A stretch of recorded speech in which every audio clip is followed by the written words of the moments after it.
I pledge allegiance to the flag of the United States of America and to the republic for which it stands, one nation, under God, indivisible, with liberty and justice for all. Thank you.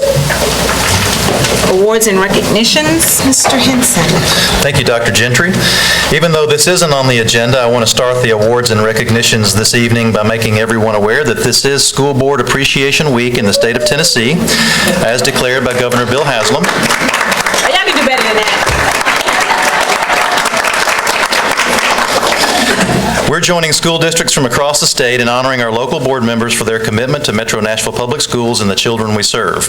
We've placed a gift bag at each board member's seat with a few small tokens of appreciation that I think we call MNPS swag.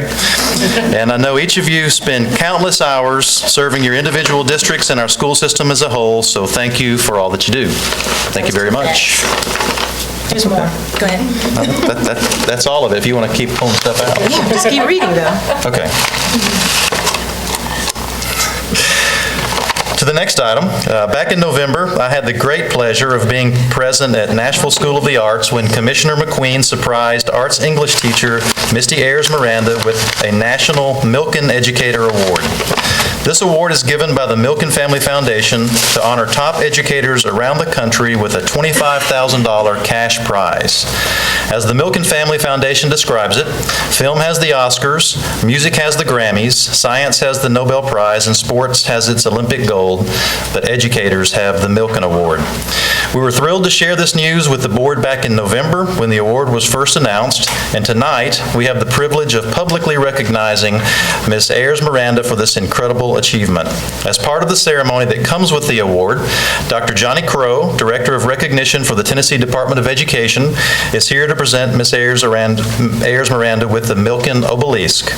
After Dr. Crow's presentation, we'll hear from Dr. Greg Stewart, Principal of Nashville School of the Arts, who'll tell you about what makes Ms. Ayers Miranda such an exceptional teacher. So I'll turn it over to Dr. Crow. Thank you so much for being here. Thank you, Mr. Henson, and thank you, members of the Board of Education, for allowing me to come here tonight to fulfill the Department of Education's obligation with the Milken Foundation and also to recognize one of the top teachers in the nation. The Milken Family Foundation was founded in 1983 in Santa Monica, California, and they have presented over 2,600 Milken Educator Awards. Now, if you do the math on that, that's 2,600 times 25,000 is basically $65 million. In total, they have put over $140 million into the program. I knew the day that I was notified by the Milken Foundation that who this year's recipient was, that it was going to be a treat to do the notification. That's what they officially call when you go to the school and have the ceremony. I knew what a joy it was going to be once I spoke to Dr. Stewart, the principal there, because he was elated. He said, "Can you send me an email to verify that this is not a hoax or a joke?" I said, "Sure." So I sent him one, made sure it had the Department of Ed signature and so forth on it. When I visited the school the day before the notification to do a walkthrough with him, it was a magical experience for me, being a former principal, seeing so many well-behaved students, so many students who were engaged in learning. They were kind, they were courteous. I knew everything was going to go very smoothly. We just happened to walk by Misty's classroom and looked in and saw what she was doing. Kids were engaged, they were learning. It was truly an amazing experience, and as Mr. Henson alluded to, the notification was magical, and you can go to the Milken website and take a look at that. What I have with me tonight is the Milken Obelisk. It's presented to every Milken Educator Award across the country. She will also receive a little gold Milken pen that's one of a kind, that's only reserved for Milken educators, and they ask her to wear that at all official Milken events. So, Misty, if you would come up, I would be glad to give you this obelisk on behalf of the Tennessee Department of Education and the Milken Family Foundation. Thank you so much.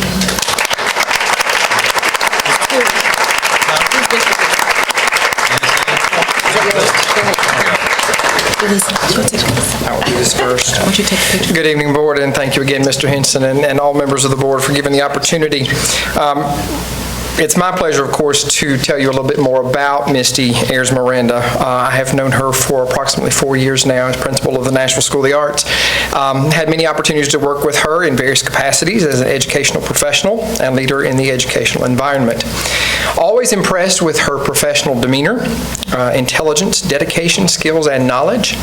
Mrs. Ayers Miranda has served as an extraordinary professional educator for all students and the entire faculty and staff of the Nashville School of the Arts. She has had an excellent preparation for her current role as a professional educator. She is currently the Director of Literary Studies at the Nashville School of the Arts and as an advisor. Dedication, again, does not begin to describe the nature of her job performance, nor her professional ability within the constructs of any job assignment. Her style and approach is one of utmost character, professionalism, creativity, and intrinsic desire to see the realization and achievement at the highest level of accomplishment possible.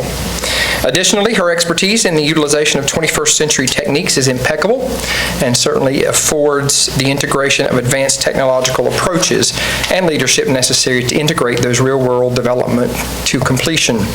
More importantly, her positive outreach to all students combined with her proactive nature with students who struggle has consistently proven to be advantageous and certainly successful.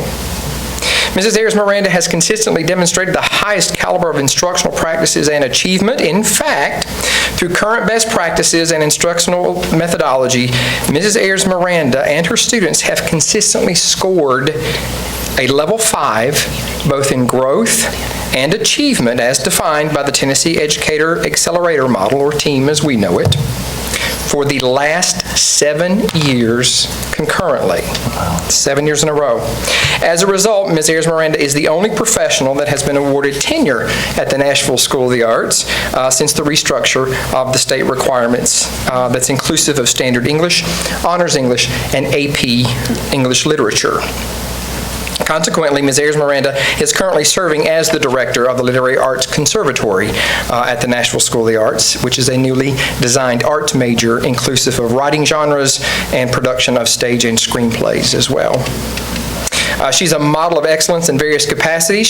She serves as an instrumental member of the NSA Executive Leadership Team. Last year, 2016, I believe is how they run that, she was NSA's Teacher of the Year.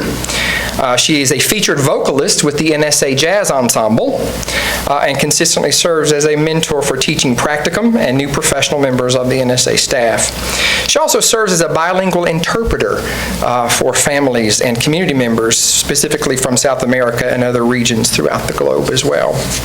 Regardless of grade level or content instruction, invariably students at the Nashville School of the Arts look forward to the year in which they are assigned to Ms. Ayers Miranda for English instruction. And certainly through project-based learning, Common Core practices, Socratic seminars, spoken word, and literary production, students invariably excel and thoroughly enjoy their time spent in direct contact with Mrs. Ayers Miranda. In fact, many students have continued in post-secondary studies of literature and educational instruction. I cannot think of a more deserving individual and professional for each of us to model our own attempts, and I am thrilled each and every day to work alongside such an incredible professional. And on behalf of our students, particularly our families, extended families, and staff, we are very, very grateful to Misty and all that she does for us.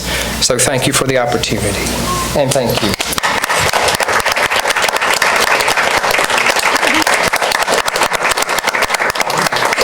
Okay, I don't want to say too much because that was very well done, and I'm pretty sure I'll mess up anything he just said, so I'd rather keep that stellar speech that he gave me. I will be honest, when I found out that I got this award in front of, 700 people, as they were talking about all of the credentials you needed to have to get this award, all that was going through my head was that could be anybody in this room. That could be any of the teachers, because the teachers at NSA are just phenomenal.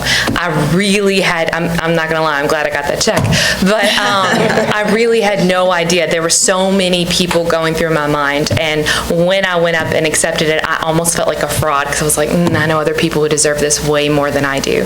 So I think that says a lot about my school, and I think it says a lot about MNPS that I can think of so many teachers in our district that deserve this just as much as I do. So thank you very much for letting me come here to speak. Thank you so much for this award. I will treasure it always, and that check is already in the bank, so I'm very happy about that too. Thank you very much. Let's get a picture. Thank you very much. Yes, please.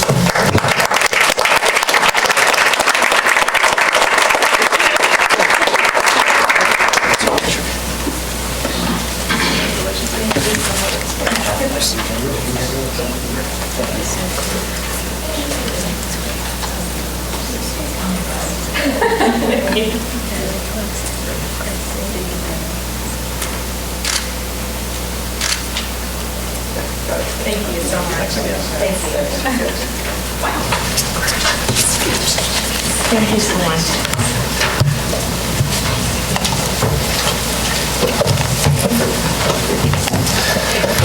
Next item, in 2007, an ordinance was passed to require all metropolitan government facilities and metropolitan government-funded projects to achieve LEED Silver certification.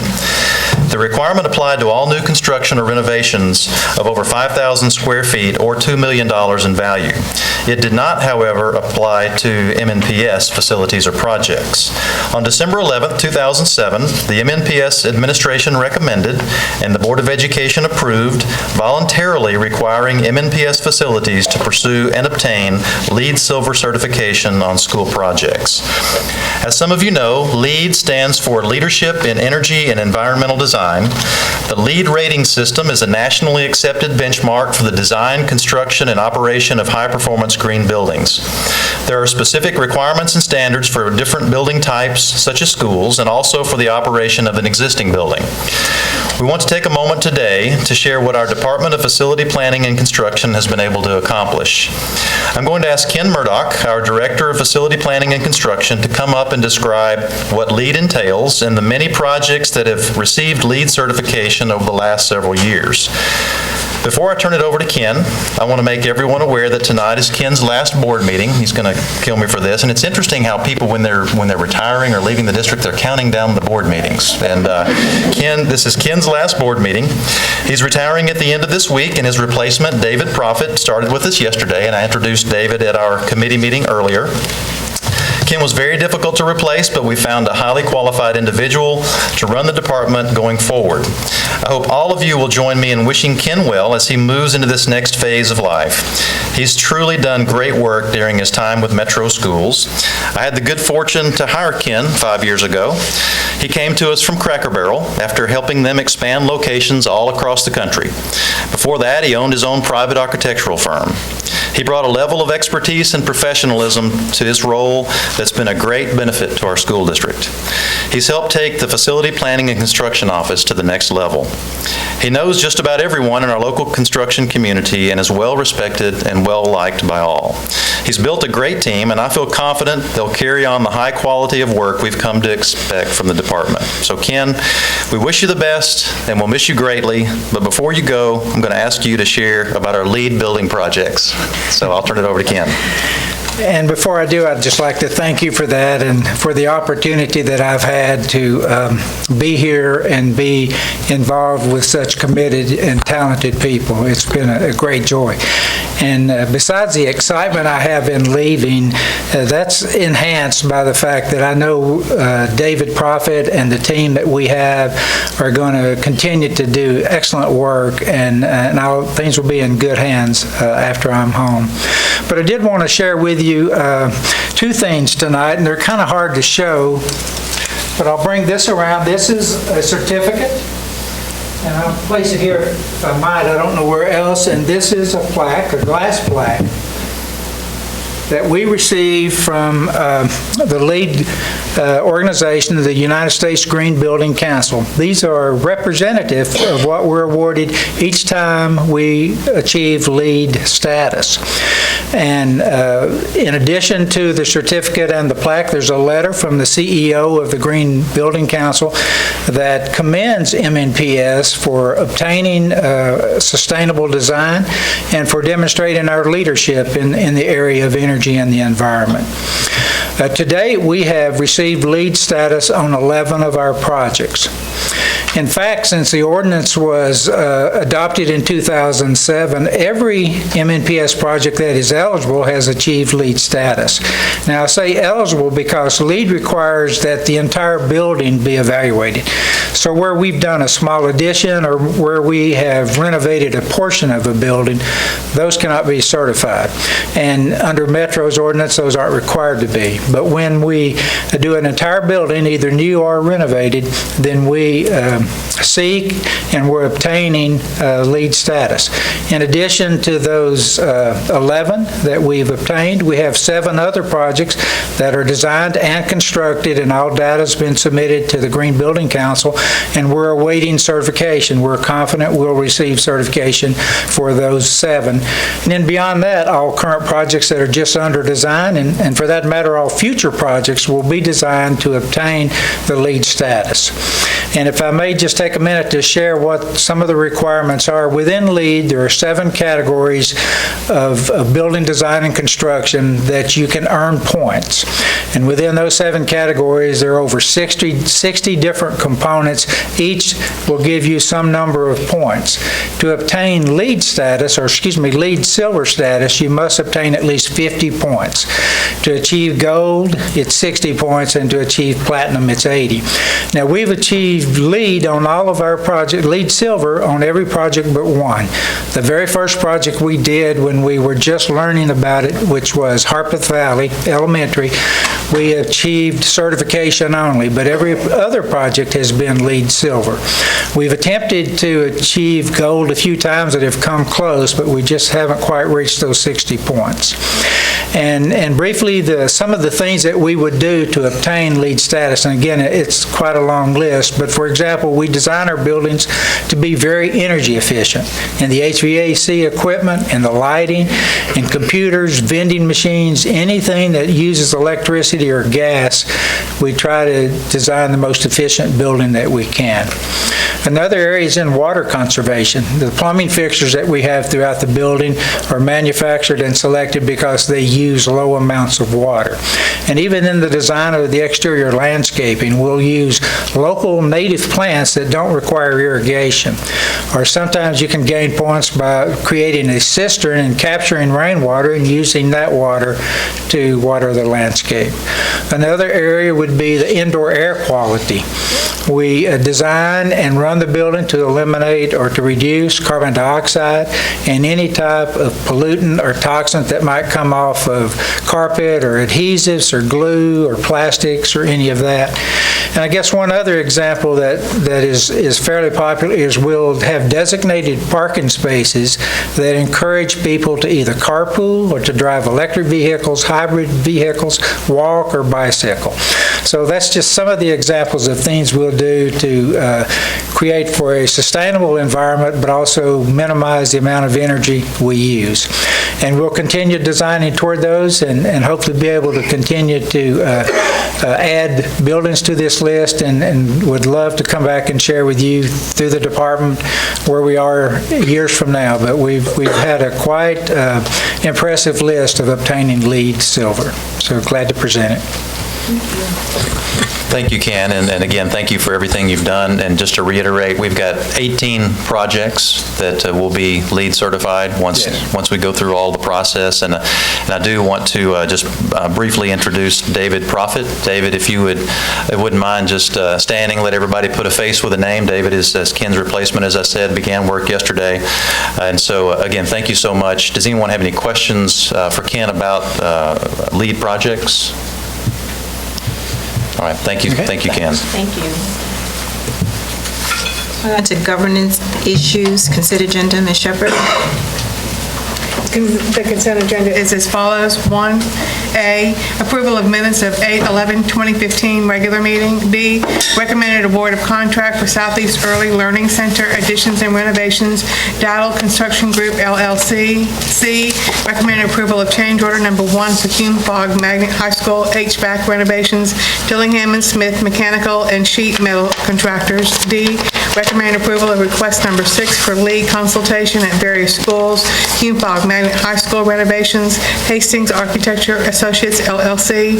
E, recommend approval of request number 7 for lead consultation at various schools, Martin Luther King Jr. Magnet High School additions and renovations, Hastings Architecture Associates LLC.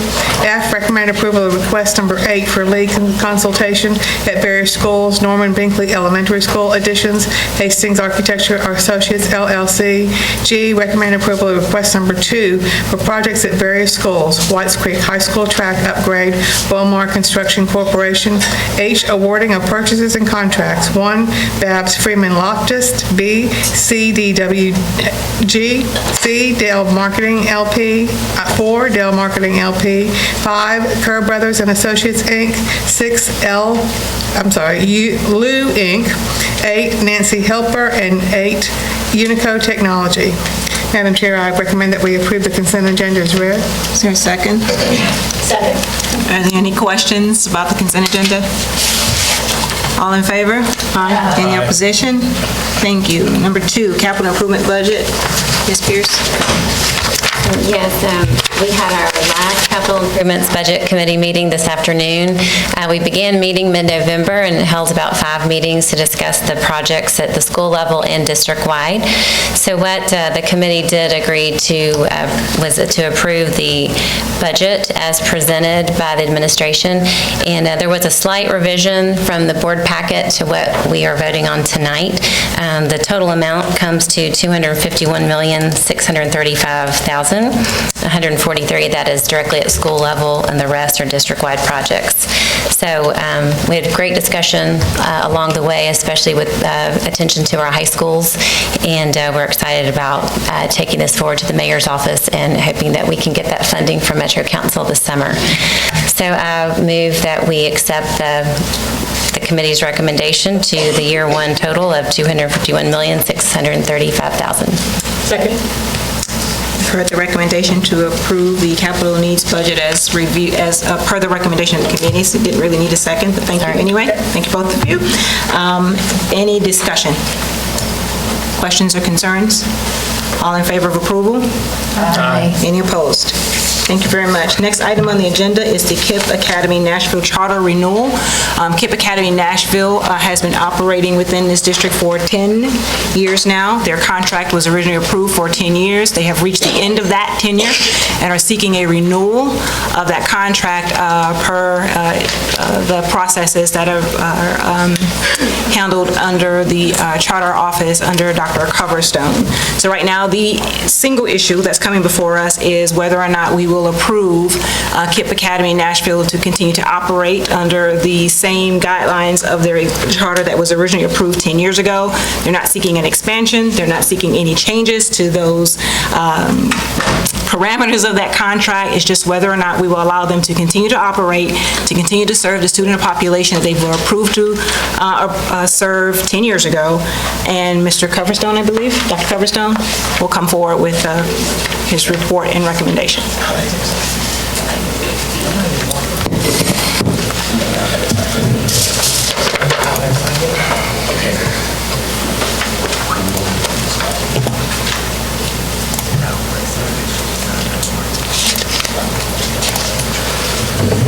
Thank you, Madam Chair. It's good to be with you all tonight. I just want to say a couple words about the renewal process because this is the first time that we've come through it since the charter office was created. It's important to apply scrutiny at the renewal period because that's the time when you can judge whether a school has really been living up to the obligations and the responsibilities and the hopes that we had for it when we chartered it in the first place. It's important to examine the track record to make sure that they're keeping their end of the bargain and providing students with strong educational opportunities opportunities, and if not, they should be non-renewed. Careful approval and consistent non-renewal, along with appropriate midterm closures, hold the key to making sure that charter schools in Nashville don't become like those in some other places where they don't take tough decisions to close schools that are tracking poorly and poor schools proliferate. So this renewal, as I said, is the first since the charter office was formed, but it will be the first of many to come in the years ahead, and so I just wanted to take a minute to explain the process. First of all, no one should be surprised when a charter school is recommended for non-renewal because of the annual reports that our office publishes. And on each report card, not only do we publish the track record for each year based on the academic, financial, and operational performance frameworks, but we also put at the top whether that combination of performance metrics has the school on track for renewal, on track for a tough process for renewal, or on track for non-renewal. And so they should have advance notice of where they stand. Likewise, a recommendation of renewal should not be a surprise, and looking at the track record of KIPP Academy Nashville, it should come as no surprise that they are recommended for renewal tonight. The review team for this renewal application review was comprised of 7 central office staff members across a wide variety of departments that are familiar with KIPP's work. This group was unanimous in recommending renewal, and they are Fred Carr, Chief Operating Officer, Alvin Jones, Executive Director of Support Services, Deb McAdams, Executive Director of Exceptional Education, Julie McCarger, Executive Director, Office of Federal Programs and Grants, Glenda Gregory, Director of Budgeting and Financial Reporting, and Michael Thompson, who was an ELD coordinator when he served on the committee, as well as myself, the Executive Officer for Charter Schools. The renewal process asks 4 questions, and the rubric is organized around evidence gathered in these 4 categories. First is the school and academic success. Second is the school an effective and viable organization. Third is the school fiscally sound. And fourth is the plan for the next charter period reasonable, feasible, and achievable. The review team evaluated several documents as the basis for its evaluation of the criteria for renewal, and evidence included KIPP's renewal application and 10-year budget, which they submitted, an MNPS operational performance framework annual reviews, 2 of them from 2013 and 14, MNPS detailed academic performance framework data from 2012 to 2014, KIPP audited financial statements from June 2013, the MNPS data warehouse, and the KIPP website. Each member of the team reviewed the evidence and scored the application according to the benchmark indicators on the MNPS Charter Renewal Benchmarks rubric, which is included in the detailed report that I sent you. The teams then met and reviewed the ratings together, discussing evidence and detailing assessments in a consensus rubric. Follow-up data requests and a request for more information were issued by the team and reviewed in a subsequent meeting, which contributed also to the evidence collected on the scoring rubric found in the report. The team found that KIPP Academy Nashville meets the criteria for each of the 4 renewal questions and identified evidence for the renewal benchmarks. Because of this finding explained in detail in the report, the committee recommends that KIPP Academy Nashville be renewed to continue serving students and families. Thank you. You have a motion so we can start discussion? So moved. So move what? The renewal of charter. Okay, thank you. Is there a second? Second. It's been moved and properly second. Any discussion? I do have some questions. Sure. I'll be first on block. Dr. Kirsten, thank you. I went through and reread this yesterday just to make myself more familiar with it. So on page 5, the second to the last paragraph, I'm not sure if you have that report with you? I have it. Yes, okay. It says the team further recommends improving the alignment of operations between the school's discipline procedures and those of MNPS, especially in cases where students are suspended or expelled. But it doesn't really spell out any kind of rates, suspension or expulsion rates. Do we know any of that? The expulsion rates are relatively low, as are the suspension rates. That is addressing specific ongoing work with our discipline department to try to make sure that we're aligning the conditions under which an expulsion happens so that students who are expelled from a charter school go to an alternative school rather than to another district school. Okay, so more in line with our new policy that we have around that. Yes, okay. ma'am. All right. Then on page 7, again, the second to the last paragraph, recommends improvement of integration with KIPP into the district for collaboration with student mobility and due process rights. And I was wondering if there was a reason why that was in there, if we had evidence that they were not doing that well, or? Right. Over the years, there has been uncertainty about the alignment between the discipline procedures in charter schools and the discipline procedures in the district, and so that has contributed to confusion over the years. And the departments are working together with the schools to try to resolve that. In fact, a second discipline meeting for charter school leaders is being held this Thursday to once again review the procedures and make sure that they're in alignment. And so in the past, yes, there was confusion and there was some misalignment in the way that those procedures were carried out, and we're trying to bring those together, and this group felt it was important to make sure that we continue to highlight that work. Can I ask a question just about that while you're on it? So that recommendation, is it global? It's a global price. It's not a KIPP specific. It's just global. So in this report, it's specifically around the discussion that happened by this committee, but it would be a global recommendation, yes. Okay.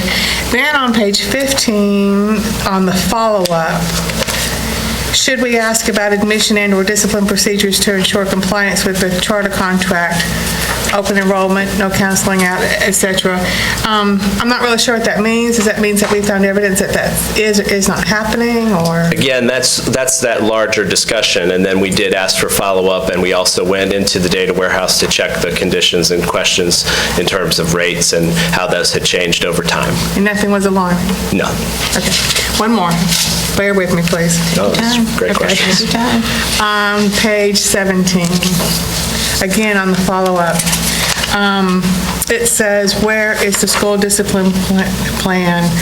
Did we find that information? Yes. Okay, so it was provided and it all kosher and Yes. copacetic kind of thing? Yes. Okay, all right, thank you. Mr. Pinkston. So, Groundhog Day was supposed to be next week, but here we are again, talking about everybody's favorite subject. We spent as much time talking about some of our other schools as we spend talking about KIPP. We might be in a very different place as a district. I just want to point out that, for those of you who think Ms. Frog and I spend too much time talking about charters, I want to be clear, we did not add this item to the agenda outside of what should be a once-a-year charter discussion. It's another example of us catering to the whims of the charter movement, so I'm going to be abstaining tonight. I don't think we have adequate visibility, and I'm going to withhold my vote. Any other discussion? I have a question. So I'm looking at the letter that was sent to Randy Dowell, and their charter agreement expires on June 30th, but it says that we have to make a decision by February 1st. So why is that? That's the way the law reads. Okay, so this, I'm a little confused. So this, because it was the first school, just is on a totally different timeline than the rest of the charters that we have? No, the renewal process itself is on a different timeline from the application process. Although the application is received around the same time, the decision is delayed until February 1st. Okay, so, but the application timeline, is that also dictated by state law? We have to? Yes. Okay. My problem with these, with the, aside from the fact that we talk about charter schools all the time, is that we don't seem to be looking at this holistically. Like, no one is asking the question on these renewals, as we would hopefully do with the applications, of is there demand for these schools? What's the fiscal impact? How many schools can we manage without having a negative impact on the other schools in district? And so I am frustrated that, that we've just had 2 new KIPP schools foisted on us for which there was no parent demand. And now we're back, asking to renew this one. I would be more likely to renew this one if we didn't have 2 new KIPP schools, which this board didn't approve, and which, I guess the argument is that they can appeal to the state, but that was KIPP's decision. They were not required to appeal to the state, and they went above this board and said, we do not respect the decision of the board, we're going to appeal. And get new schools approved that the board doesn't want and that the board will now have to pay for. So I don't think that we're looking at this from the right perspective, and I'm tired of sort of piecemealing these little charter applications all the time. I think we need to have and I'm sorry the law reads that way, but I think that we need to have a more holistic view of what we can afford when we make these decisions. And that's all. Thank you for that presentation, Alan. When we talked about KIPP earlier last year, or late last year, we talked about the handbook where parents were required to volunteer X number of hours for their student to attend KIPP, and there was some question about the legality of that, and is it correct that that has been taken out of the KIPP manual? No, that requirement parallels requirements at some of our other schools. People are not being dismissed from KIPP for violating that requirement, but it's still a requirement. Okay. Is that lawful? I mean, isn't that like a payment if parents are asked to volunteer, but they're not? As a matter of fact, there was a commitment. I don't know if that's still in there, where the parents are expected to sign. Is that still in? Yes. Okay.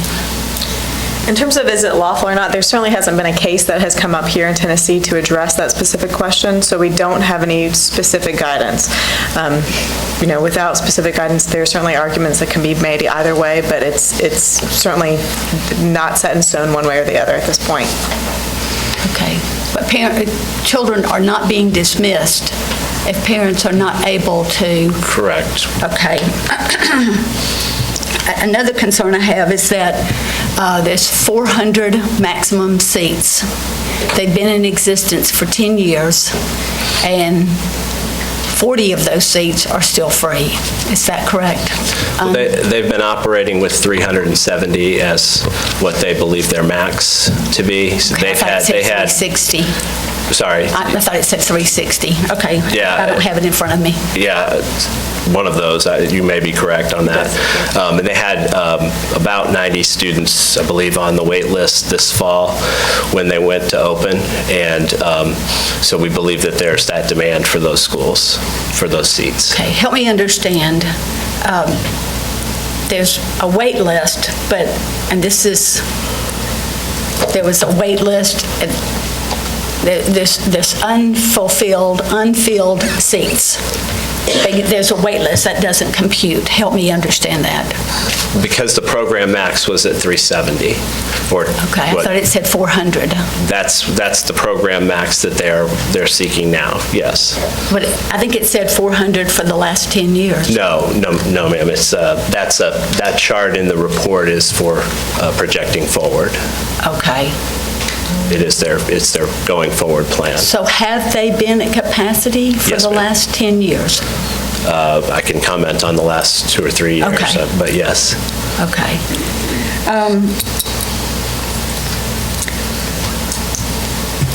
Just a couple of comments. Prior to June the 28th, 1962, we had two governments. We had the city of Nashville, and we had Davidson County. We also had two school districts. We had Davidson County and the city of Nashville. And on June 28th, our government and our two school systems unified. And prior to that time, the Chamber of Commerce was kind of pushing for this unification because they said that having two school districts actually not only created competition, but it created competition for limited resources.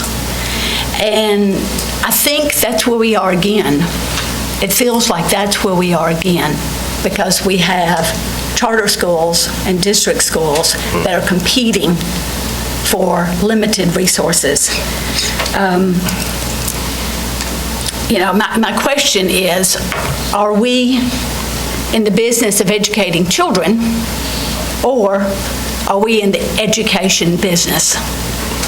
So these are concerns for me that I grapple with when we come to a situation like we have tonight, where there is a vote where I have to vote my conscience. So, yeah, that's my concern. Thank you. Any other comments or questions? Ms. Pierce?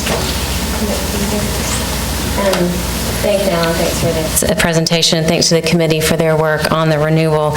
And I just want to, I guess, say to Ms. Spearing's last comment on what business are we in, and I think when you look back and you see what KIPP has done, they are absolutely in the business of educating children.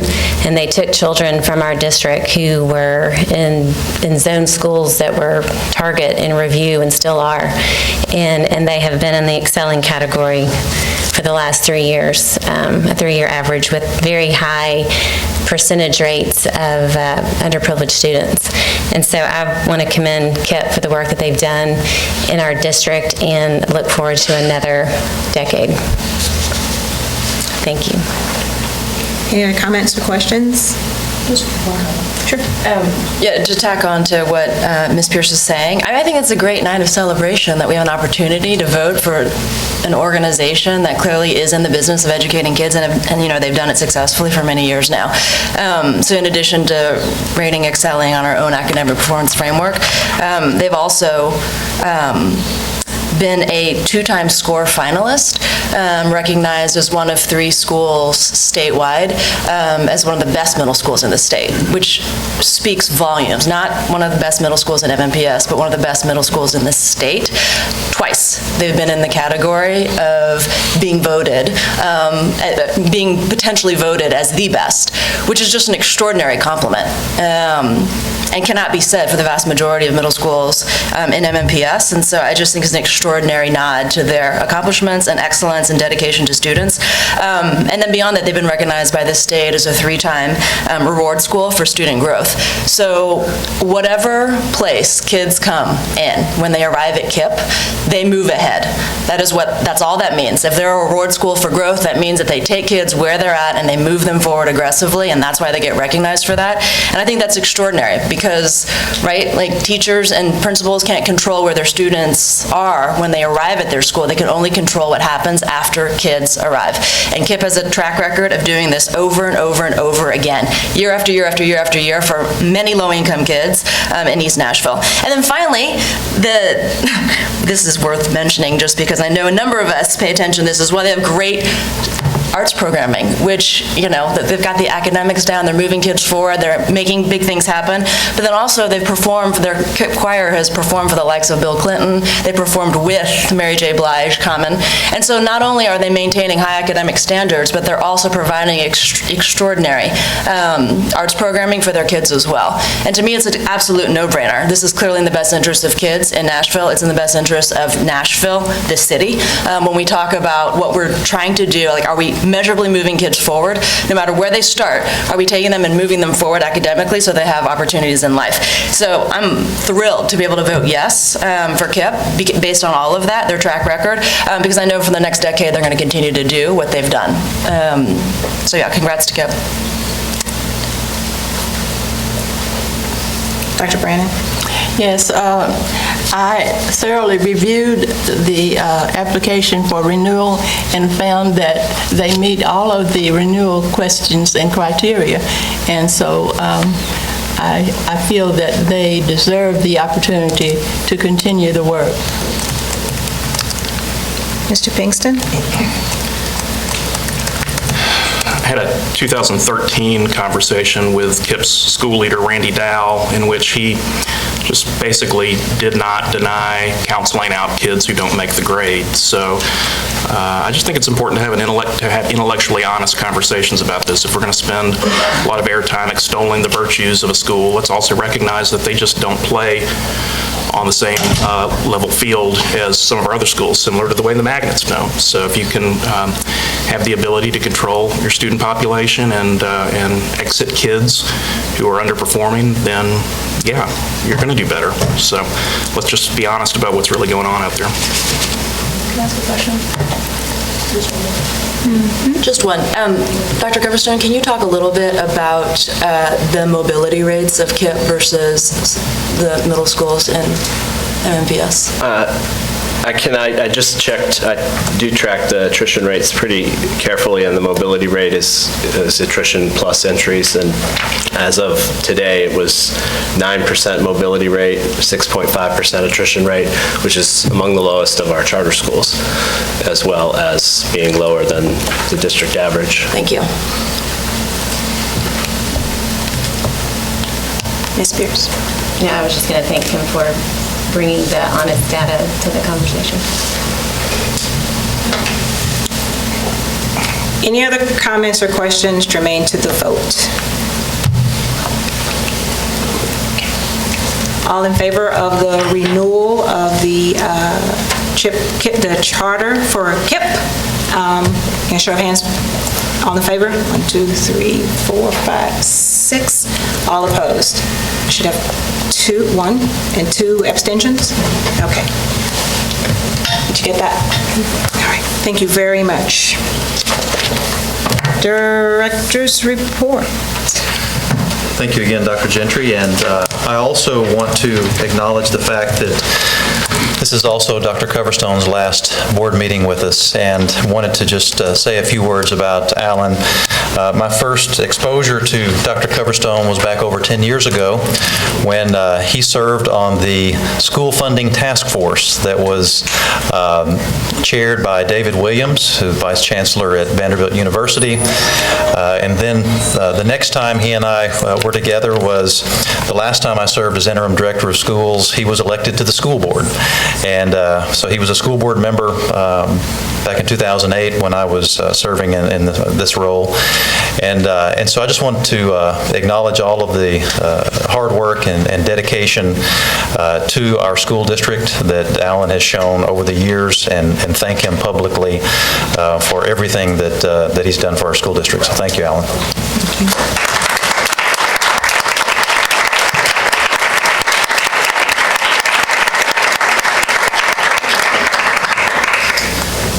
As far as the director's report, as I shared with the members of the board in a memo last week, we've recently made some significant changes to our Office of Priority Schools. We're pleased to have Dr. Dorothy Gunn leading the Office of Priority Schools on an interim basis. Dr. Gunn retired from Metro Schools after turning around Margaret Allen Middle School and removing it from I-Zone eligibility. We feel the department will be in very capable hands the rest of this school year, giving us plenty of time to find a permanent new leader prior to the start of the 16-17 school year. Tonight, Dr. Gunn and Dr. Vanessa Garcia are going to provide an update on our work with our priority schools and what the Office of Priority Schools will be doing this semester to ensure that our principals and students have the resources and support they need to succeed. So I'll turn it over to you, Dr. Gunn. Thank you. Good evening. First, I'd like to thank you for, asking me to come back to step in this awesome position. I'm excited, I'm humbled, and I'm honored.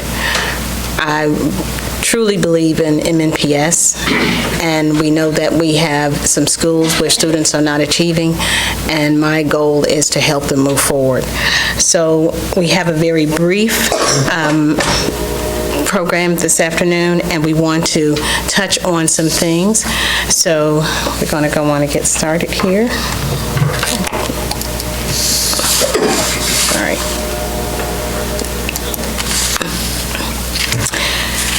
Well, we're going to focus on 3 things this evening, and the 3 things we want to focus on would have to be with the district benchmark data, the surveys of resources, and action plan. We have some new things that are going on that we are planning, and you're probably saying, well, what are those things, Dorothy? Let's hurry up and get this program on the road.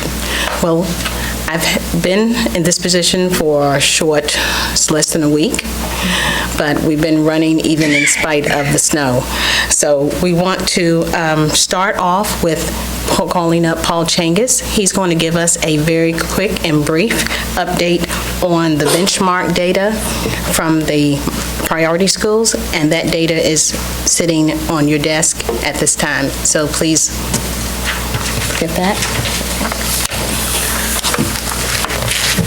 Thank you. I just want to remind you that we spoke at our last board meeting about our district benchmark assessments, which are primarily designed to help with this transition to the new 10-ready assessments, to the new state standards, to give us feedback on a common scale in terms of performance of our students on mastering standards. We assess in reading and math in grades, English language arts and math in grades 2 through 8, and all of our high school end of course subjects. So we recently completed our second benchmark of the year, and we have gone ahead and compiled data across our priority schools. And I know there's a lot of information on this table. I'm not going to go through every cell, but I do want to at least familiarize you with the concept here. First, let me say it's not, we assess different standards on each benchmark. So comparing raw scores, say the number of items correctly answered or the percent correct, is really not appropriate when different standards are being assessed. So what we do is to break our students up into what we call quintiles. The first quintile would be students in the bottom 20% of our students district-wide. Those are percentiles 1 to 20. The second quintile would be the next group of students, the next 20%, from the 21st percentile to the 40th percentile, and we go all the way up to the 5th percentile, which is our top 20%. So district-wide, we would expect to see 20% of students in each quintile. So you have side-by-side results from the first benchmark and the second benchmark by grade level and then across all grades for all of our priority school students. And we know when you look at, for instance, the last row, all of the combined data for these students, we anticipate that they're going to be more than 20% of students in the bottom two quintiles. These schools were identified based on past achievement test scores.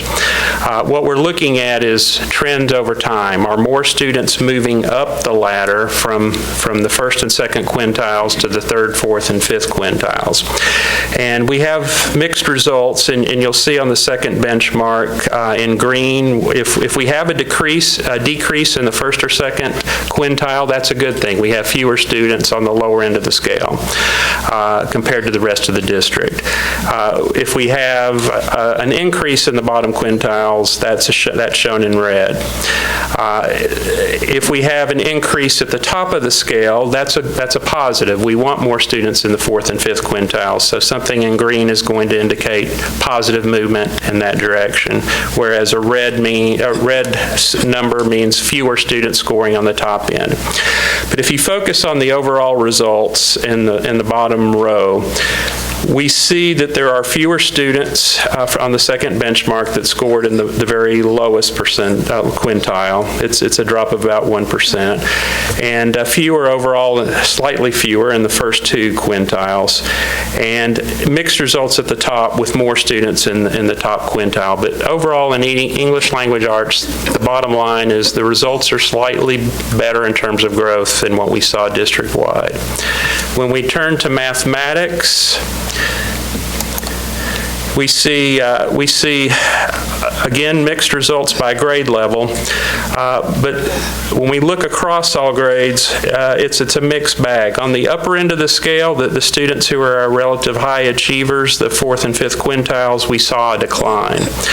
We also saw a slightly larger number of students in the bottom quintile, but when we combine first and second quintiles, we actually have some positive movement. That's why you see a green 24.3 for that second quintile. The bottom two quintiles combined went down slightly.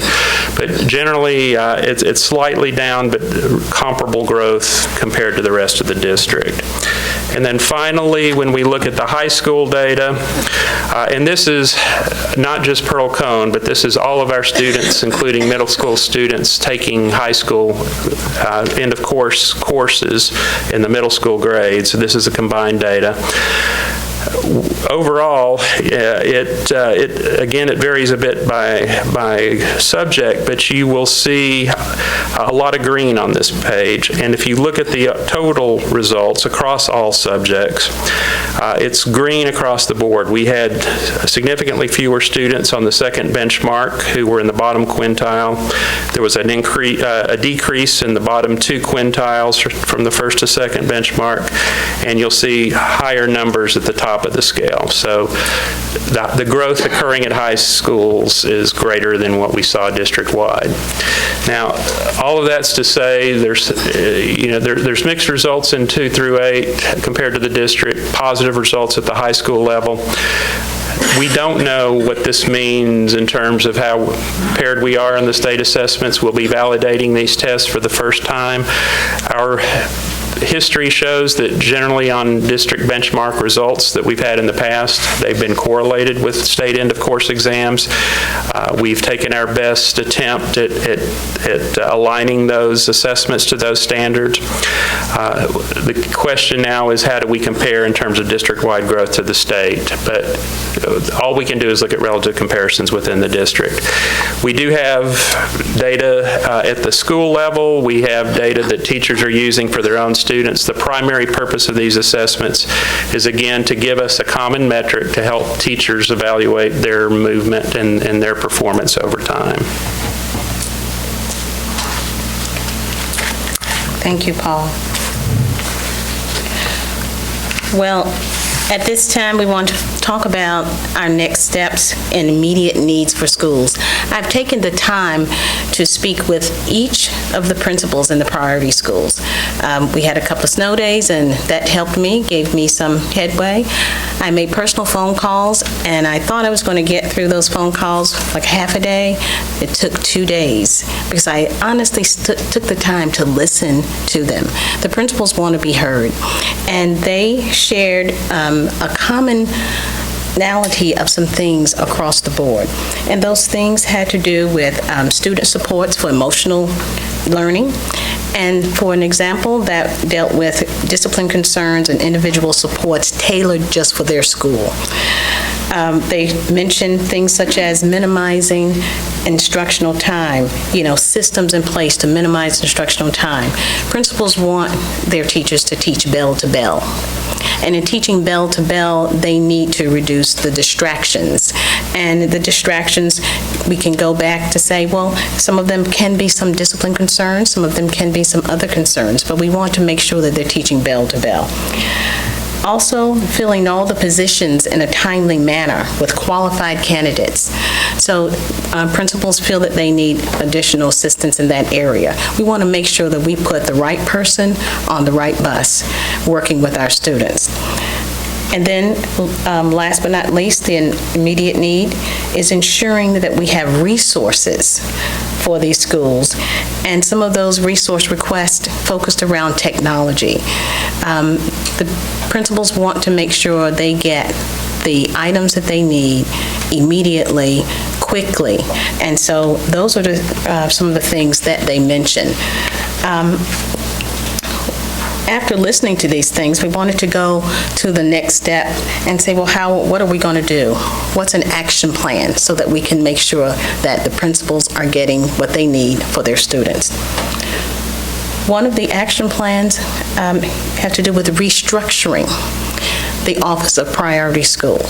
We said, what is that about? Well, in the restructuring of the priority school, we had only the office working with the student, with the principals. When I say the Office of Priority School office, we did not have executive lead principals working with the priority school office, and Dr. Garcia and her team got together and restructured, gave the priority school an executive lead to help work with the schools. And what does that look like? Well, for example, Bill Warren, he will be supervising Pearl Cone. John Hubble will be supervising Madison. Also, Jerry Baxter and Joel Middle Prep. Dr. Pippa Merriweather will be supervising Kirkpatrick, Napier, Whitsett, and Churchwell. And then we have, you see where we have there a TBA. We're looking at hiring another person very soon to handle looking at Buena Vista, Inglewood, Neely's Bend, Middle, and Bailey. And until that person is in place, I will be taking over, focusing with those principals with that. Our next plan of action, this is looking at personnel. I mentioned we have a TBA in there. Presently, we are in, Presently, we are interviewing for the second person. We have 2 people that we're interviewing, and we're looking at filling those positions very quickly. By the end of this week, or the 1st of February, we will have those positions in place.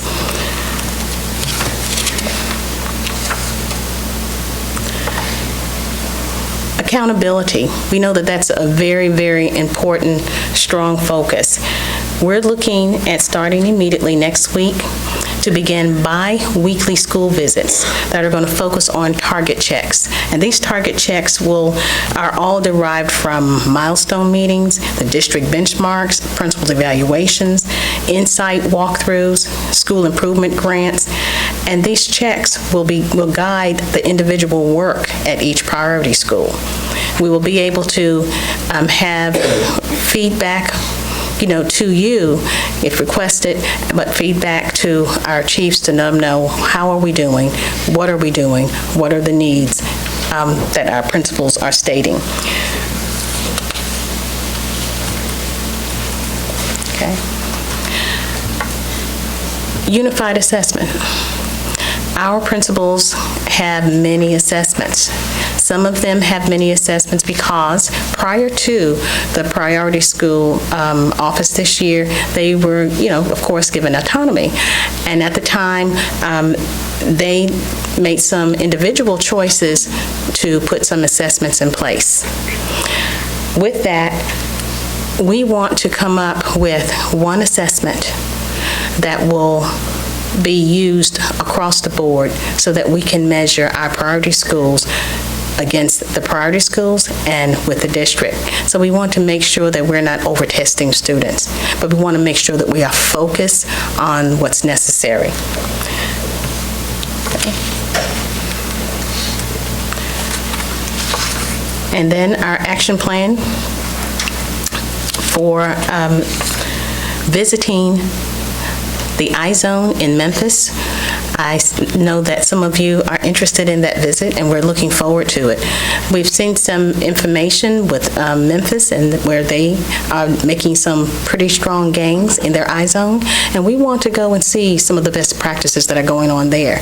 And we're excited that some of you will be going along with us to that visit to bring back some of the things that are making them successful, and to be able to inquire about other things that will make our district just as successful as they are in their iZone, if not more.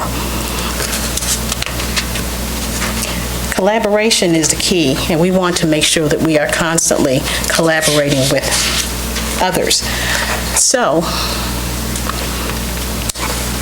we are looking at restructuring the priority school meetings.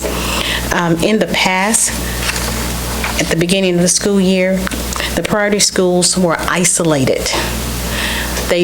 During their leadership meetings, they were pulled away to have their own small group meetings, which is a good thing. However, we need them to mix more with the non-priority school.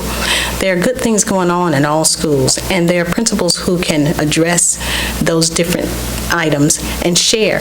We need to share best practices. We need to be more collaborative, and we want to make sure that the principals have collaboration time and face-to-face time with other principals to share best practices. In closing, the priority school principals embody the 3 C's. They are courageous, they are committed, and they are caring. But we know that we need all of our students achieving.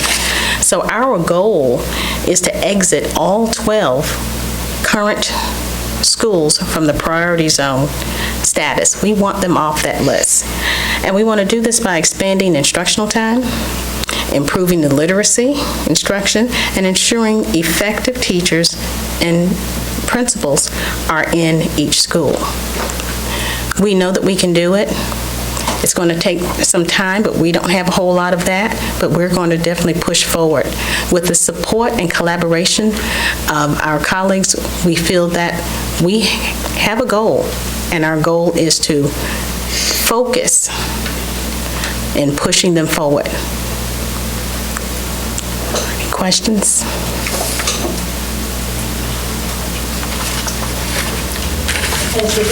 Going to travel to Memphis been set? Tentatively, February 29th to March 1st.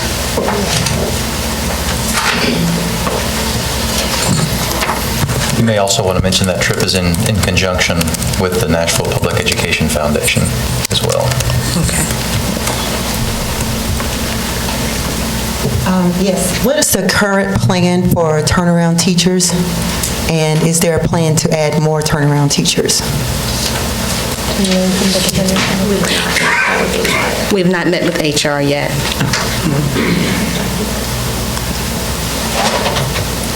Definitely we'll put in.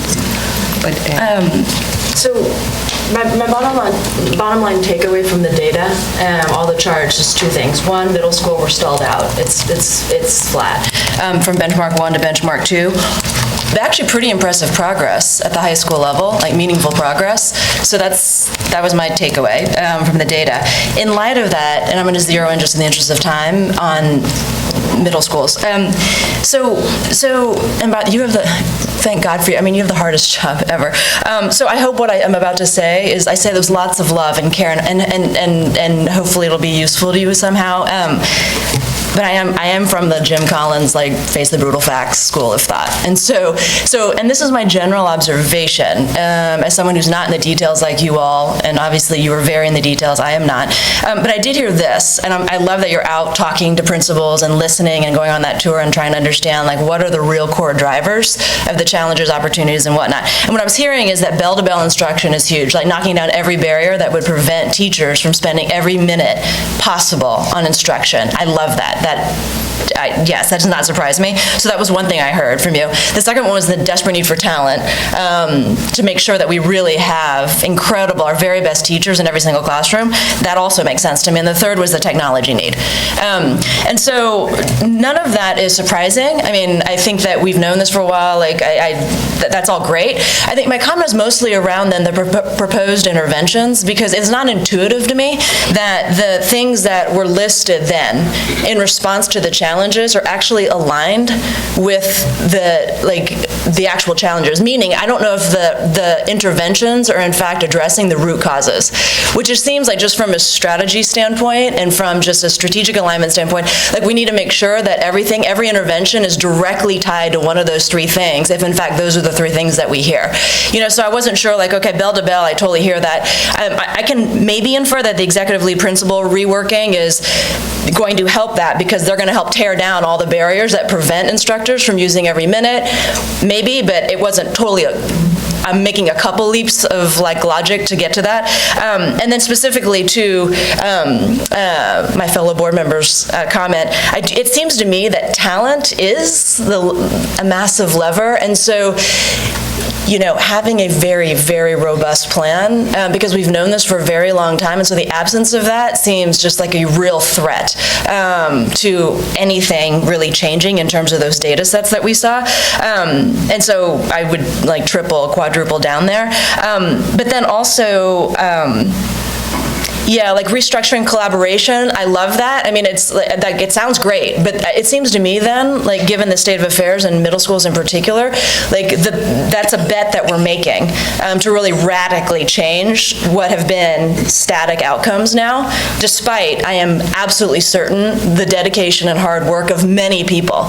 And so that's where I'm coming from, is I'm assuming people have been working very hard, they're extremely dedicated, they care a lot, they exhibit these Cs, and the question is, if they still can't then move kids forward meaningfully from benchmark 1 to benchmark 2. The interventions have to be like DEFCON at this point. And I'm not hearing that, So anyway, so I would just, I could see like, creating a chart just to say, okay, these are the actual root causes of the problem. Okay, are we having the discipline to just really at the top of the chart say, okay, this intervention, does it meet? To what degree does it meet? Address each of those root causes, or going through some kind of exercise like that, because running a big team, I know how easy it is to get distracted by many different things constantly, and you just have to keep coming back to like the core principles and the core things that you're really making, like what are your big bets? So anyway, so it's bottom line.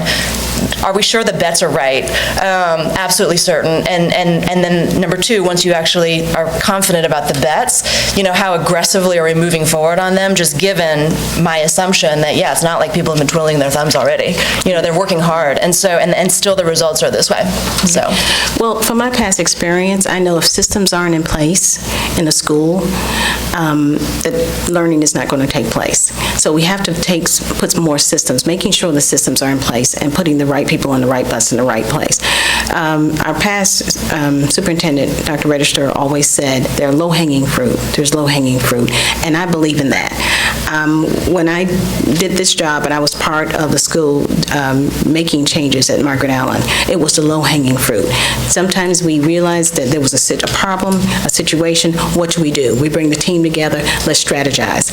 And just as you said, once we, recognize the problem, but you got to recognize the problem, and you have to put the systems in place quickly. We don't have time to start all over again.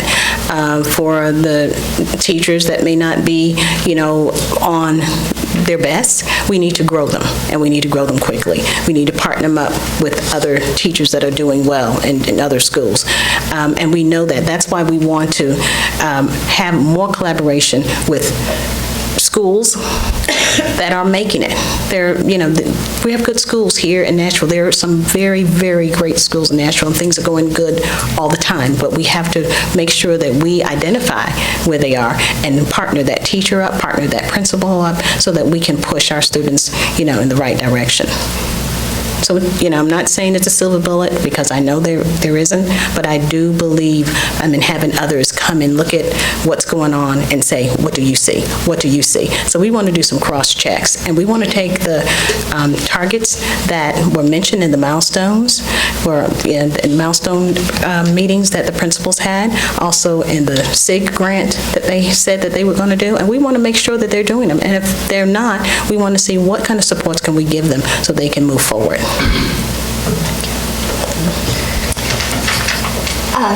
I'm glad to see you step into this position, and it is a very difficult job, and you'll need lots of support to get where we all want our priority schools to accomplish, and that is to be off that list.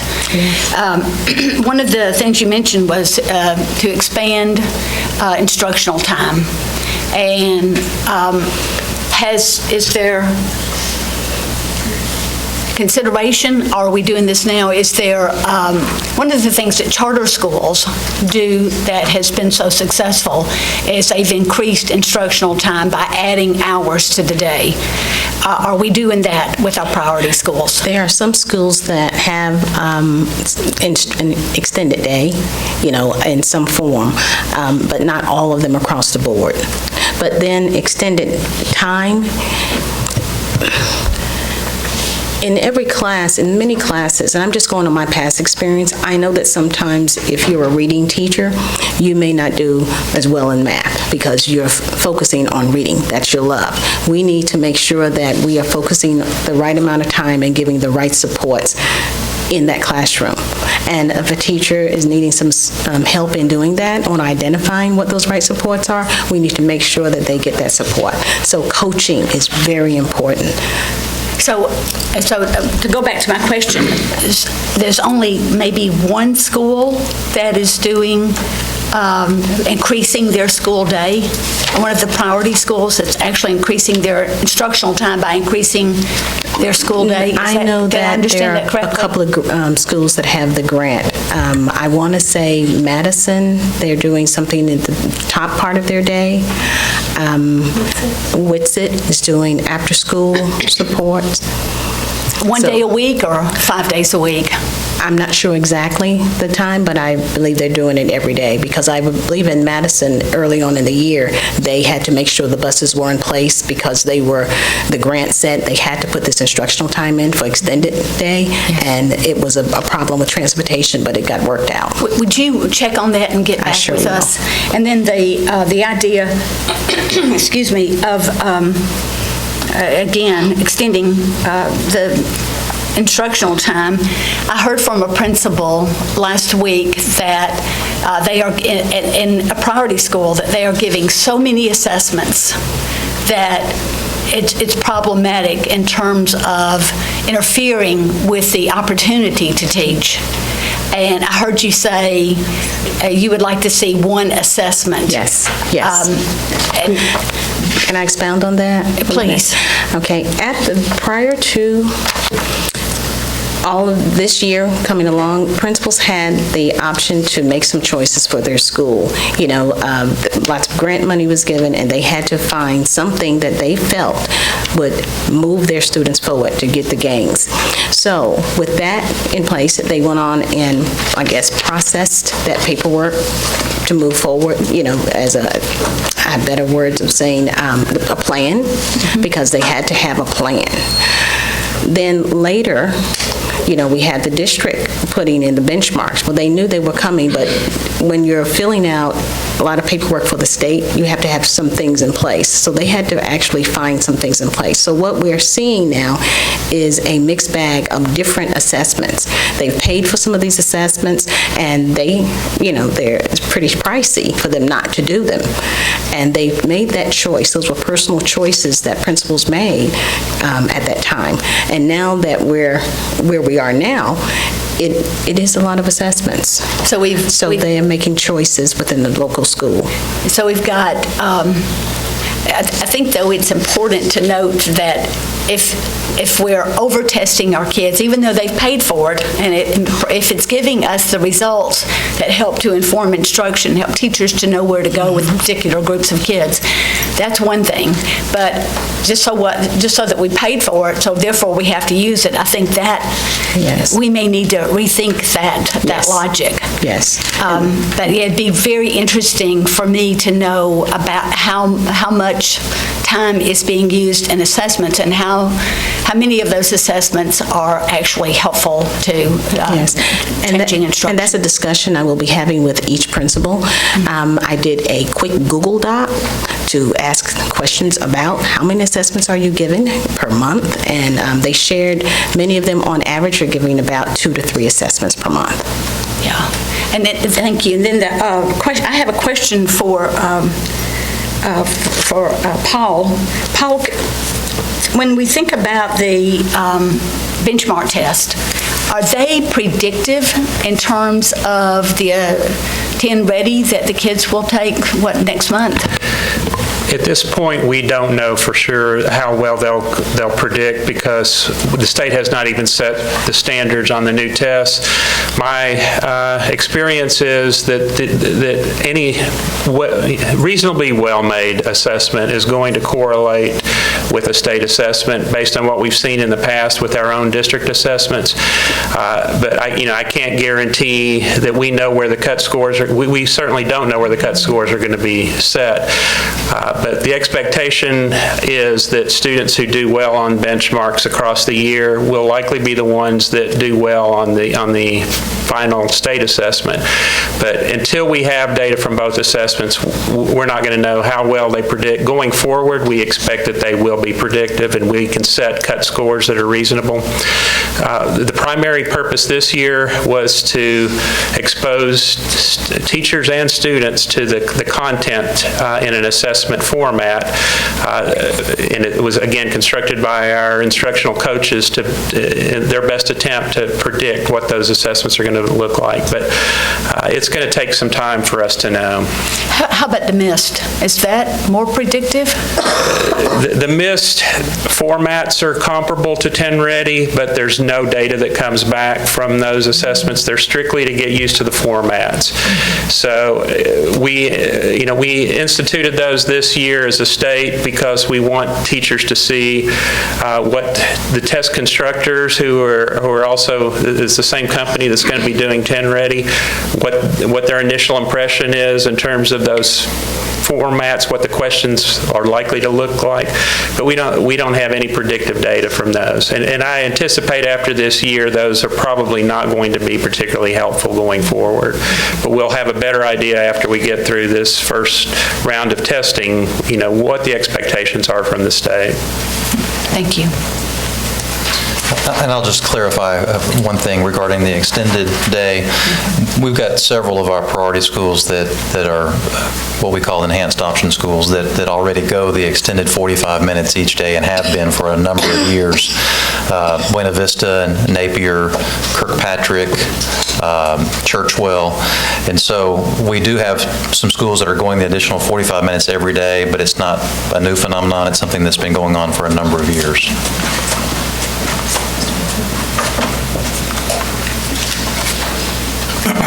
I agree with a lot of what Ms. Kim said earlier, starting with the fact, acknowledging, Dr. Gunn, that you've got a very difficult job on your hands, and we recognize that you've been asked, you've been thrown into a very complicated situation, and want to be supportive. I want to just talk now to the other 8 of us. I think the situation, kind of where we're at, let's just think about where we are on the timeline.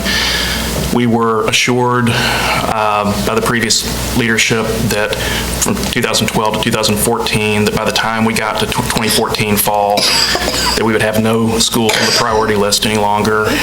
When August 14 came, the number doubled. I think I said at the time that I was devastated by that, and I'm beyond devastated now because we have not made progress, and I think this is a situation that may require some unique leadership by this board. I think it starts with us prioritizing this work higher as part of the reboot of the director's search. I think the idea that we're going to take a field trip to Memphis is a great idea. If we can somehow manage to figure out how to replicate what, by all accounts, is now nationally acclaimed turnaround work, not turn our back on them like the Achievement School District is doing, but turning them around. I think that's an extraordinary thing. But I think all of this also boils down to, this is a resource conversation, and we need to be clear about that.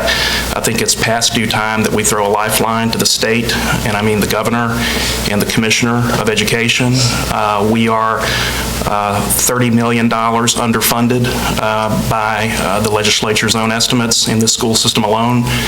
And while we're having this conversation, they're over there right now debating vouchers, which would further bleed us dry. So this is a resource conversation at the end of the day. I think we need to have it with the state and with other stakeholders. And if they're not going to listen and try to help, then I think we need to try to force the conversation the way other districts have been doing. This is not acceptable, and I think we need board leadership.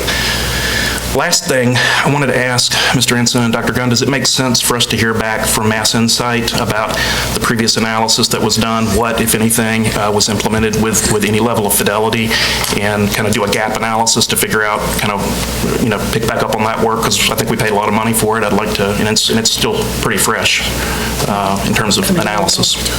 The answer is yes, and I'll ask either Dr. Gunn or Dr. Garcia to talk a little bit more about it. We've discussed that internally. We agreed that that's something that we feel like would be a strong resource for the district, and I believe some work may have already been done in reaching out to them. So Yep, we've already reached either or out to both them. of you. They're going to be coming in April, and they're going to be doing the exact same walkthrough that they've already done with our schools. I think the first walkthrough took place sometime late September. So we'll have a pre and post analysis of each individual priority school, which will go along with the principal evaluations. So they are set to come out in April. So that will take place. Dr. Gunn, thank you. You're welcome. Ms. Pierce? I just had a couple more questions, really kind of piggybacking off of the steering to make sure I understood the goal of the expanded learning time. Was that part of the bell-to-bell, or is that truly extending the day? I know we've talked about it a little bit, but just wanted to clarify that. It's not really expanding the school day at all. Okay. I think what we meant by that is looking at every single minute within the school day and maximizing the instructional time within the school day. So we have looked at, I know a lot of our schools have done some work with Time Collaborative, and Time Collaborative has come in and they've looked at they've looked at ways to maximize the bell-to-bell, to maximize the interruptions that normally take place, to minimize all of those, therefore maximizing instructional time within the school day, but not necessarily expanding the school day. So that's what was meant by that. Okay, and also on because we do know with time, without that talent, it's just extra time in the day. Absolutely. And so I'm glad that you all are heavily focused on the talent continuing. And for the collaboration, I really want to encourage you guys to not just collaborate with the achieving schools in our district. I mean, I consider the charters part of our district. I hope you all will visit them as well. I know several are more than open to having sister school relationships with other schools to share those best practices and just kind of give another viewpoint. So I would encourage you all to do that. But thank you again for your work. I think that's a very good idea. I had the pleasure of working under Alan, and working under Alan, we partnered with some of the charter schools to see what was going on at the beginning. So I thought that was great collaboration to talk to them. What are you doing well and why? True, we found some things that we thought, oh no, that's not what we want to do. But then we did find some things that we said, how can we do this and do it better? So it was a challenge, and I thank Alan, for his direction at that time when I was a part of the priority schools. Okay, thank you. I look forward to going to Memphis with you guys. Ms. Grove? I was just going to say, first of all, I'm very curious to see what Memphis is doing, and because obviously coming up with some phenomenal results. But also, I just wanted to share my experience at Bailey last year. I ended up spending some time there. They had a great partnership, long-term partnership with Vanderbilt to bring in teachers, and there were some phenomenal things going on at Bailey, and they were starting to make gains. I feel like they're really going in the right direction, and we shut them down. And I know that was in large part because they were under threat from the ASD. But I would like to see us, and I'm not the expert in this, so I defer to your expertise, but I would like to see us have sort of long-term sustained investment in these schools so that we're not flip-flopping principals, so that we are building long-term partnerships, so that we're not constantly changing the game in these schools. And that would be my hope from the outside. Watching what happened at Bailey and seeing it start to turn around and then just seeing it shut down was very disappointing to me. So but I guess I'm looking for sort of a long-term plan, and hopefully with you in charge, Dr. Gunn, we'll be able to start moving that direction. So. Thank you. Ms. Hunter? Okay. So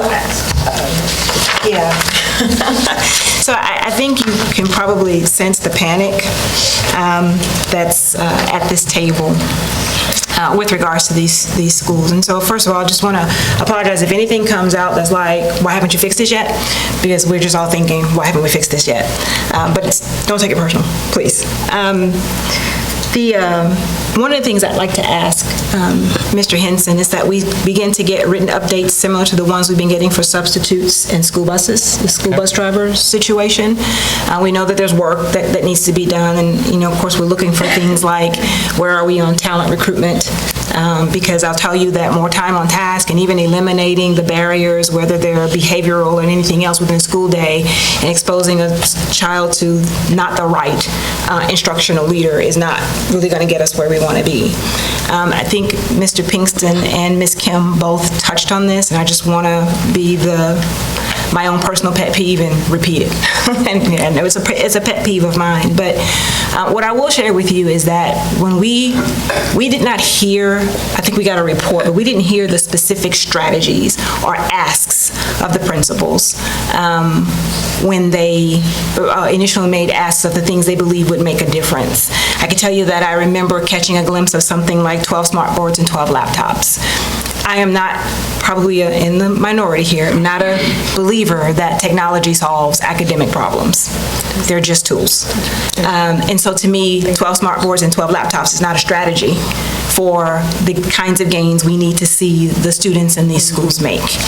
And so what I would ask is that there is some process, or I guess I'm asking, is there a process for whenever the interventions, which I think is the word that we're looking for, that intervention to move math scores and reading scores are proposed by the principals, is there a sign-off process? Can we all buy in and stand behind the fact that we believe this is the right thing to do for the students in that building to see differences in their scores? And I don't know that we had a review and sign-off process on individual strategies for the schools before. I know we don't like talking about assessments, but right now that's how we measure the progress of our students. And I know that I think we've bought into NWEA for the majority of our schools. My question would be are we considering NWEA as an option so that we have some comparisons of priority schools to those schools that are not priority schools, and then something predictive to say, are they prepared actually to move forward? Okay. I know you have some resources that you're looking, there are some existing positions. I would recommend that you consider, and maybe you already have somebody playing this role of project manager, because I think your time is going to be spent mostly with working with the schools individually, but someone to help to monitor those intervention plans, that we're filling the resource, that there's a list of things that have to be done by a certain time. And so someone to help you to be truly managing this at an administrative level, kind of taking the concerns, helping principals track down if it's purchase orders, whatever it is. And I think that's some kind of support that you could probably benefit from, because I don't think those are the kinds of calls and what we want you spending your time on. I know we have, I'm sorry. That's the ELP. Is that, you already have that? Perfect. I know that our long-term goal is to exit these schools from priority school status, and maybe this was part of the SIG grant, but are there intermediate benchmarks for the schools? So I know we got data that said, 25 whatever these percentiles are and whatever they mean. Have schools said that by the next assessment, I want to move X percentage points? If that's documented somewhere, that's the dashboard that we want to have exposure to see how we're moving. And so however often those happens, whether it's every 9 weeks, I know it's not a every board meeting kind of thing, but part of that written report and part of the bringing the exposure to the board of how we're moving and what we can do to help, whether it's I still need more resources, I still need some more support for Dr. Major's area so I can get some help in the SEL space for these students, whatever it is. So just remember, we all have our niches of what we believe is expertise, but we can only help you in so many ways. And right now, we think it's budgeting for the right resources and the right tools for these schools. So you need to be prepared with that ask every time you come before us. I think that's my thing. But yeah, we're in full panic mode with you. So please use us to help do what needs to be done to get these schools where they need to be. Thank you. And I know you're both very excited about a couple of new hires that are coming on in the near future, and I don't know if you are at liberty to say anything about them at all, but if not, I'll just leave it that you're very excited about two new hires that are coming on to fulfill some of what you, Dr. Gentry, what you just talked about, to assist and support both the office as well as these schools. One is going through fingerprinting, because that process has not been completed. We don't want to. say that at this time, but we are very excited. We have two We can potential wait. great candidates. We're good. But don't tell us, because we'll be calling. Hey. What are the next steps? I mean, let it be clear, leaving the room tonight, what our expectation is. I mean, I know for ourselves, having a more intentional conversation about how this interrelates to the reboot of the director search is going to be important, but we mentioned Mass Insight a minute ago and doing some gap analysis. So that won't happen until April, the visit itself. So sometime after April, I guess we'll get the report on that. I think the more immediate things, what we should expect to see are those written updates on closing the gaps on the resources, not only here in central office to support you guys, but in the schools, whatever the resources are that they've asked for. And I'm thinking personnel. I'm thinking talent for assistance there. I'd be interested to see, I think and just personally, I mean, what I took away from the assessments you listed was that there's just a bunch of different assessments. So just whenever the final decision is made on whether we're going to go forward with NWEA, something being part of the written report would be helpful for us as well. We're going to go to Shelby County. Yeah, and then the Memphis visit in February 29th. And then, are we in general agreement that now might be a time, or the right time to start approaching the state? So I think we just go back and have another executive session on what we're going to do about, because I think we haven't closed the gap on that. And I thought we were all in agreement that we needed to move forward as a district. I have one request going forward. So, I mean, I believe budgets are a reflection of values. I believe how we program our own time is a reflection of values. So I'm just going to put in one plug for Little Witsit Elementary in my district, my priority school. I want us to spend just as much time talking about Witsit this year as we spend talking about KIPP. And I think we should make that commitment for every priority school, because they all deserve more attention than we're giving them. Anyone else? I just want to say that I think it's up to us, the leadership, to make a difference in what we talk about around this board table. I feel committed to our students first, and also to our teachers, to do whatever it takes as a leader and as the person that you elected to lead you in changing the conversation, really. So I would invite you guys back every school board meeting if you could, because we really need to change our conversation and talk about these students that we are failing. Thank you. And really, really, thank you. So I just had one other question. You talked about speaking to all of the principals. Yes. So what contact has been made with teachers so that they will understand that they don't have autonomy now, that they are to follow the same goals that you will have in trying to improve the schools? I've not had I haven't had any time to speak with the teachers just yet, but I wanted to make sure I hear from the principals, because their voice and what they share and how we respond to getting them the needs, I think we're going to hear from them very soon. I've already gotten commitments from many of our leaders already about when things will be there, and I'm excited, and I think the principals are going to be excited to know that their voice was heard, and we're going to get into the schools and actually, hold everyone accountable for what they said they're going to do. Our children are important, and we need to make sure that we're doing the right thing for them. How many school days have you been in this role so far? Not counting the snow. Not counting the snow. I believe, 4? 4? 4? Okay. Well, thank you for being willing to step to the plate, and good luck. We'll be behind you. I noticed you mentioned that the principals were very concerned with social and emotional learning and the discipline issues, and so I know that you don't have a lot of time for training at this point. So that's why I wanted to emphasize that we don't have autonomy anymore. Let's move forward, following the lead of those who are trying to improve the schools. Well, Dr. Majors is committed to making sure that he gets the supports out in the school, and we're just excited about that. So that's going to help.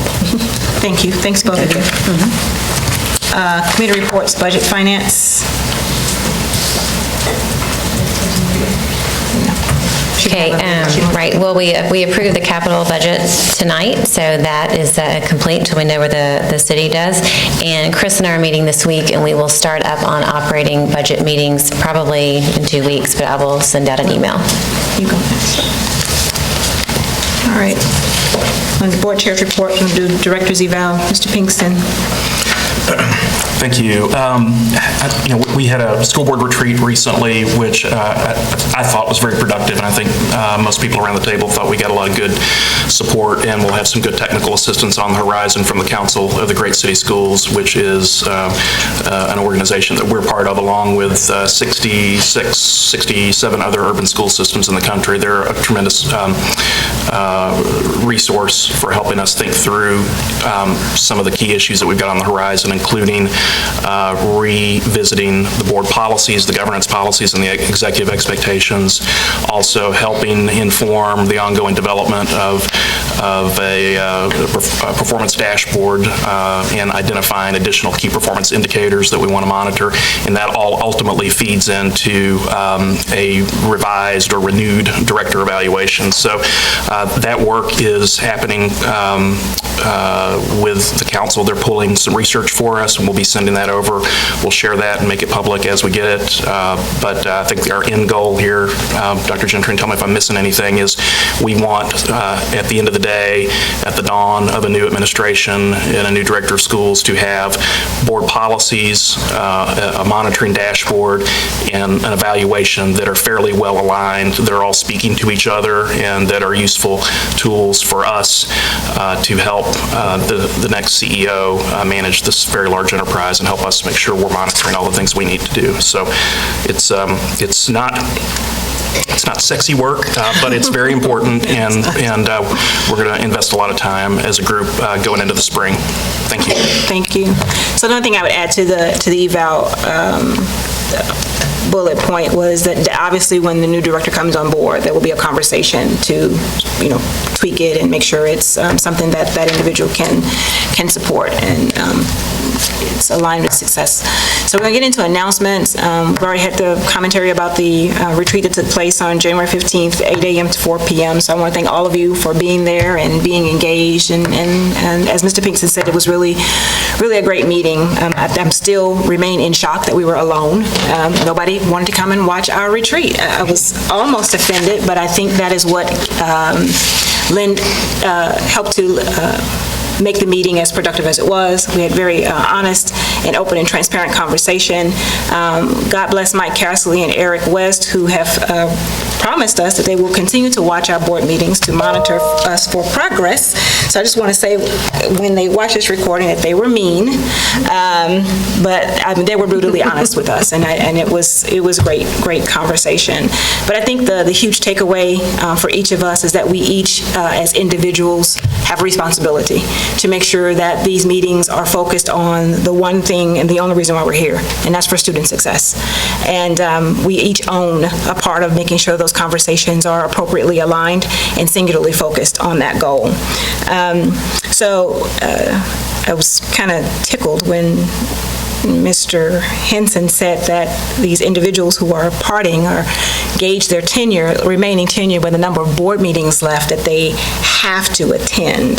So I'm taking as a goal, and kind of tweaking what we talked about in the retreat, is that we really want to develop a board culture so that attending board meetings where members are engaged and singularly focused on providing its director and central office staff with the support they need to ensure each student is having an experience designed to deliver a high-quality academic experience, so that when you get to your last board meeting, it won't be something that you're happy about. You will actually miss being a part of a conversation that's focused on student achievement and student excellence and helping to move MNPS to the top of the list of urban school districts in their performance, in their support of their director, in support of their central office staff, and in support of its students, teachers, and school leaders. So that's my personal goal, that we establish that culture here amongst the 9 of us, so that whomever comes and sits at this table in our places will know before they pick up their petitions what's expected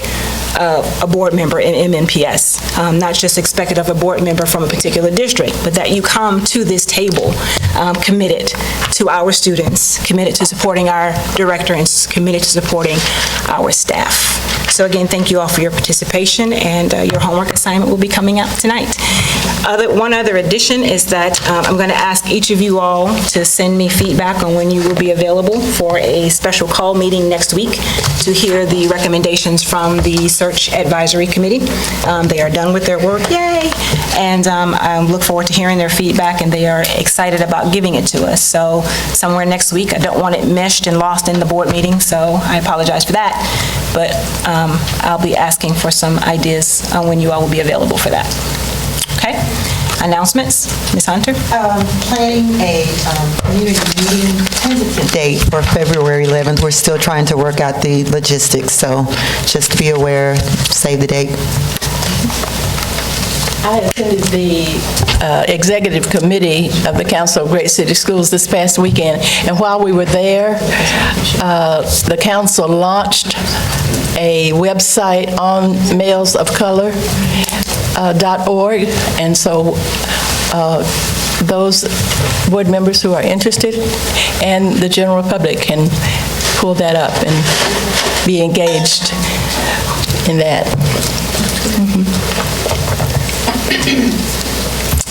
Thank you.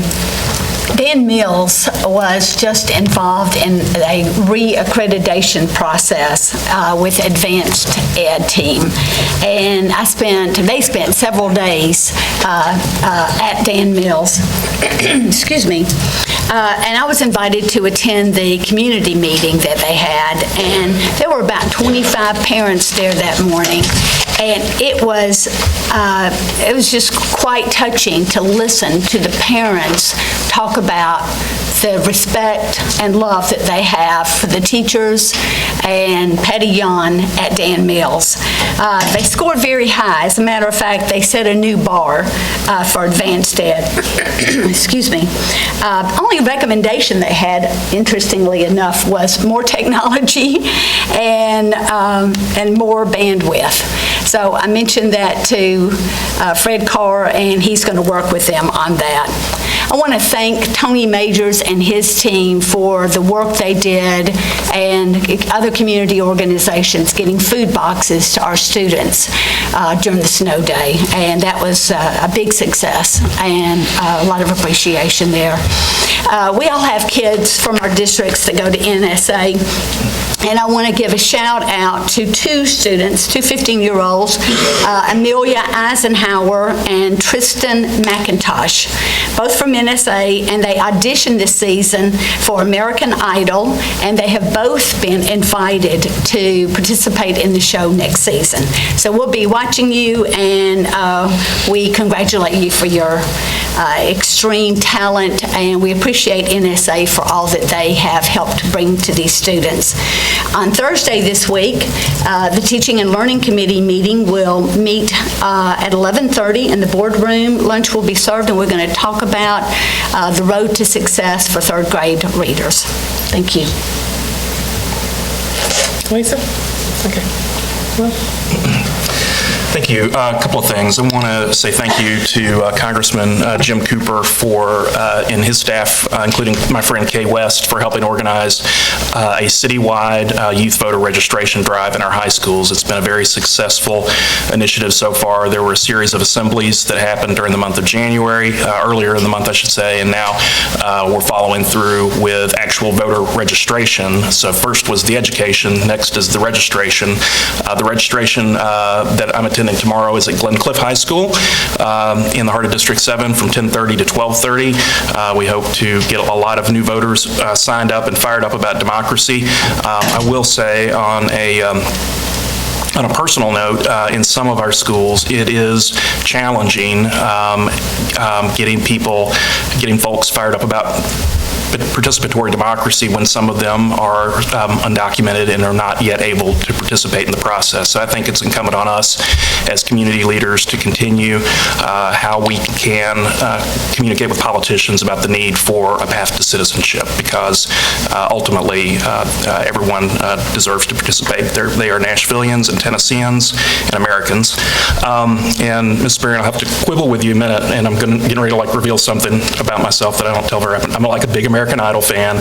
You said the kids are going through to the next season. This is actually the last season. What they got was a golden ticket to go to Hollywood, which they're going to now. So anyway, I should show off my Idol knowledge a little bit. But they're very talented, and it's very cool. Thank you. Ms. Pierce? Sure, as far as as Mr. Pinkston mentioned, the citywide youth voter registration, I'll be at Hillsborough High School on Thursday. And Ms. Spearing, I might have to miss my first Teaching and Learning Committee meeting, but some of this has been rescheduled because of the snow, and so that's an exciting opportunity to talk about the importance of voting and get kids registered.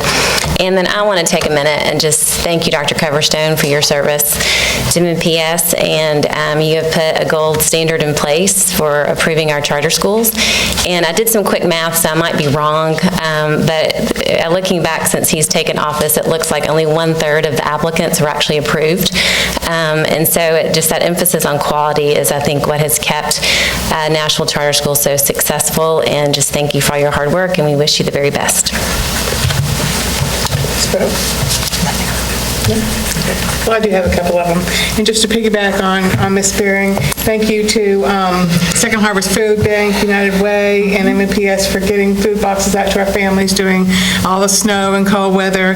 And also to the Mayor's Office, the Office of Emergency Management and Homeless Commission for opening up the farmers market for warm beds for our homeless community. We have, today I reached out to Mr. Carr, we have about 2,200 students who are considered homeless. So hopefully this gave them an opportunity to have a warm place to sleep on those cold nights. And so I really do appreciate those efforts. Also, thank you to Deloitte and specifically John Dorge for hosting another FAFSA night. Last time we had a school board meeting here, it was on January 12th. And each year they increase the number of students that they help with this difficult process it can be.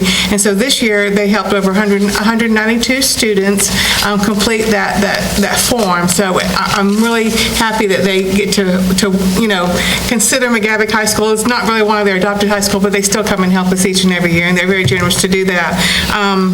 And today we had voter registration at McGavick High School from 10 to 12:30, and it appeared to be very successful, so I was really excited about that. And just as we were in our meeting tonight, on a sour note, House Bill 1049 passed 1110. I want to thank all my colleagues for their hard work on this. We're not done yet, so it just pushes this to the board floor. We have more work to do, so anyway, I'm done. You gonna be okay? Maybe. I don't think so. No. Okay, Ms. Frog? There being no further business, this meeting is adjourned.